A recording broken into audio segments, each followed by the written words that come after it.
জুড়েই মোটামুটিভাবে একটা বেশ ভালো রকম ঝড়ঝঞ্ঝা হয়েছে, আমাদের আলিপুরেও স্কোয়াল হয়েছে। আজও পশ্চিমের জেলাগুলিতে ঝড়ঝঞ্ঝা এবং সঙ্গে দমকা হাওয়ার সম্ভাবনা রয়েছে। দমকা হাওয়ার গতিবেগ কোথাও কোথাও 50 থেকে 60 কিলোমিটারও ওঠার সম্ভাবনা রয়েছে আজকে, মূলত পশ্চিমের জেলাগুলিতে স্থানীয়ভাবে। এবং আগামীকালও পশ্চিমের কয়েকটি জেলাতে স্থানীয়ভাবে এই ক্লাউড তৈরি হয়ে ঝড়ঝঞ্ঝা হওয়ার সম্ভাবনা রয়েছে। এছাড়া হালকা থেকে মাঝারি বৃষ্টি হওয়ার সম্ভাবনা আইসোলেটেডভাবে প্রত্যেকটা জেলাতেই আজকে এবং কালকে থাকছে। আর যেখানে যেখানে এই দমকা হওয়ার সম্ভাবনা, সেখানে বৃষ্টির বিস্তারটা একটু বেশি হওয়ার সম্ভাবনাও থাকছে। এবং তারপর মানে 1 তারিখ থেকে বৃষ্টিটা আস্তে আস্তে কমে আসবে এবং খুব 2-1 জায়গায় দক্ষিণবঙ্গে বৃষ্টির সম্ভাবনা থাকছে, প্রত্যেকটি জেলাতেই থাকছে 2-1 জায়গায় বৃষ্টির সম্ভাবনা স্থানীয়ভাবে, কিন্তু সেরকম উল্লেখযোগ্য কিছু থাকবে না। যার ফলে যেটা হবে যে টেম্পারেচারটা আবার বৃদ্ধি পাবে। আগামী 24 ঘন্টায় সেরকম তাপমাত্রা সেরকম পরিবর্তন হবে না, ম্যাক্সিমাম তাপমাত্রা বা সর্বোচ্চ তাপমাত্রা, কিন্তু তারপরে তাপমাত্রাটা আবার 2 থেকে 3 ডিগ্রি বৃদ্ধি পাবে। কোথাও 2 ডিগ্রি বৃদ্ধি পাবে, কোথাও 3 ডিগ্রি বৃদ্ধি পাবে। মোটামুটি দক্ষিণবঙ্গ জুড়েই এই বৃদ্ধিটা হবে। আর আবার একটা মানে অস্বস্তিকর যে একটা আবহাওয়া ছিল আর কি, সেইটা আবার ফিরে আসার সম্ভাবনা আছে।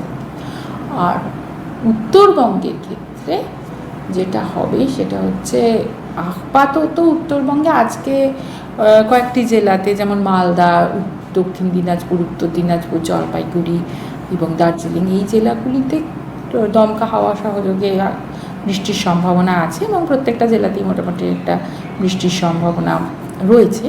কিন্তু বৃষ্টির মানে দমকা হাওয়ার এই যে সম্ভাবনা, সেটা 31 এবং 1 তারিখে একটু কম থাকবে।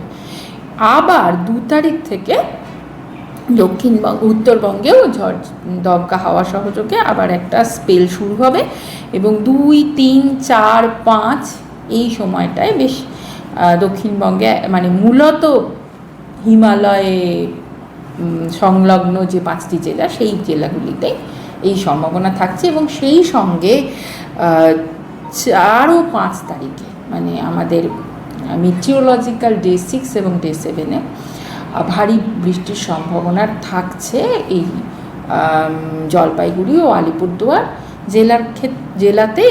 এবং 6 তারিখের 5 তারিখের ক্ষেত্রে কোচবিহার জেলাতেও এই সম্ভাবনা থাকছে। মানে 4 এবং 5-এ জলপাইগুড়ি এবং আলিপুরদুয়ার দুটো জেলাতেই থাকছে দুদিনই, এবং 5 তারিখে সঙ্গে কোচবিহার জেলাতেও থাকছে।